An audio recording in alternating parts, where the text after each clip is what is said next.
नमस्कार मित्रों, आर्य टीवी के इस आध्यात्मिक चैनल पर आपका पुनः विनम्र स्वागत है। आज के इस एपिसोड में हम मनाचे श्लोक के 175वें श्लोक का विवेचन सुनेंगे। तो आइए शुरू करते हैं आज का एपिसोड। आज का श्लोक इस प्रकार है। विधि निर्मिता लिहितो सर्वभाळी, परिलिहिता कोण त्याचे कपोळी, हरू जाळीतो लोकसंहार काळी, परिसेवटी शंकरा कोण जाळी। मराठी भावार्थ ऐकूया। संपूर्ण विश्वाची रचना विधात्याने केली आणि ती केली असली तरी त्याचं अंतिम भाग्य मात्र कोणाच्या कपाळावर लिहिलं जातं हे कोण ठरवतं? प्रलय काळी भगवान शंकर संहार करतात, परंतु शेवटी त्यांना कोण नष्ट करणार? या ओळीमध्ये नियतीच्या गूढतेवर प्रकाश टाकला आहे। हिंदी भावार्थ सुनते हैं। सृष्टि की रचना विधाता ने की है, लेकिन प्रत्येक जीव का अपने अंतिम भाग्य का फैसला कौन लिखता है? संहार के समय शिवजी संपूर्ण संसार को नष्ट करते हैं, लेकिन अंत में स्वयं शिव का नाश कौन करेगा? इस दोहे में भाग्य और संसार की गहराई को दर्शाया गया है। आइए विवेचन सुनते हैं। परमेश्वर भक्त की रक्षा के लिए निर्गुण से सगुण में आते हैं, यह सत्य है। उपासना के लिए ईश्वर के सगुण स्वरूप को स्वीकारना आवश्यक है, यह भी सत्य है। लेकिन उपासना के लिए जिस देवता का स्वरूप स्वीकार किया जाता है वह परमेश्वर के शुद्ध स्वरूप के अनुरूप होना चाहिए। यह ध्यान में रखने के लिए समर्थ जी इस श्लोक में 5 श्लोकों तक परमेश्वर के श्रेष्ठ स्वरूप का बोध कराते हैं। हमारी परंपरा में प्रत्यक्ष अनुभव में आने वाले आदि भौतिक अर्थात भौतिक जगत से जुड़े हुए और तत्वतः सत्य माने जाने वाले आध्यात्मिक विचारों के बीच में आदि दैव का एक विस्तार होता है। यही आदि दैव विभिन्न शक्तियों के भिन्न भिन्न कार्य करने वाले, अलग अलग अधिकार रखने वाले अनेक प्रकार के देवताओं की कल्पना का आधार है।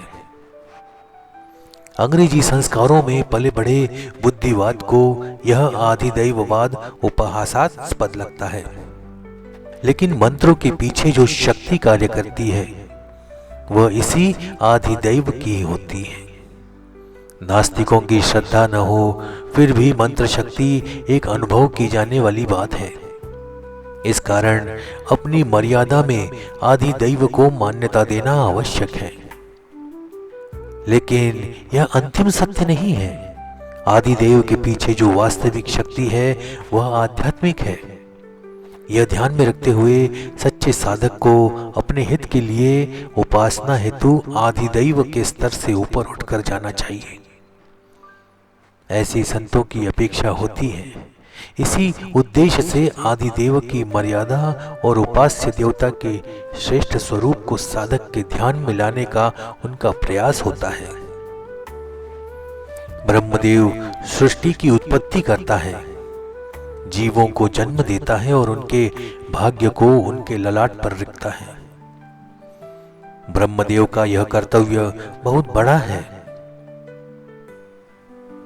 लेकिन इस ब्रह्मदेव का भी भविष्य किसी ने तो निर्धारित किया ही होगा, है ना? वह कौन है?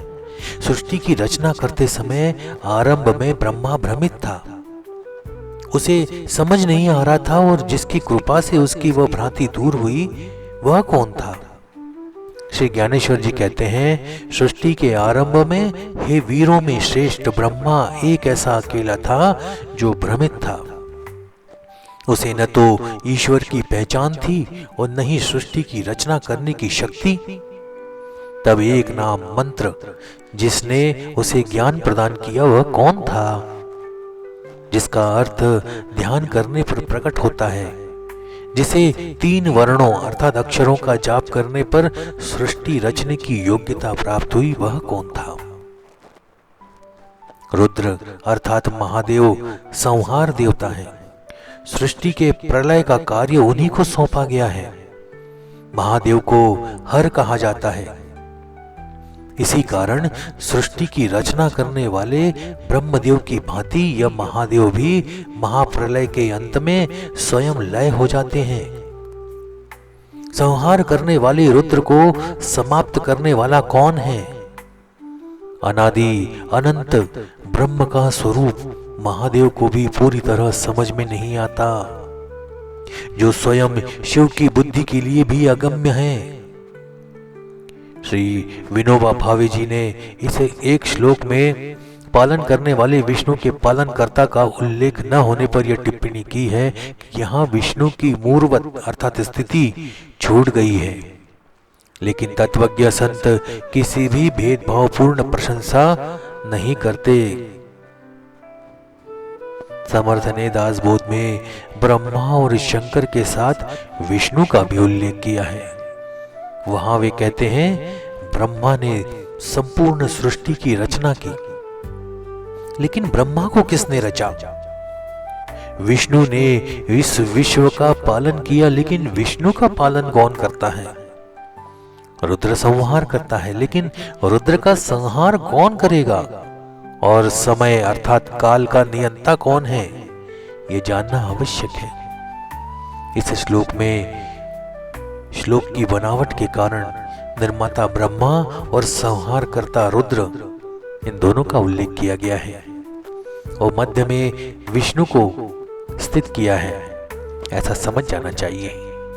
परमेश्वर की पहचान करते हुए समर्थ ने एक अन्य स्थान पर स्पष्ट रूप से कहा है, ब्रह्मा विष्णु और हर अर्थात महादेव, इनका भी निर्माण करने वाला जो है वही परमेश्वर है।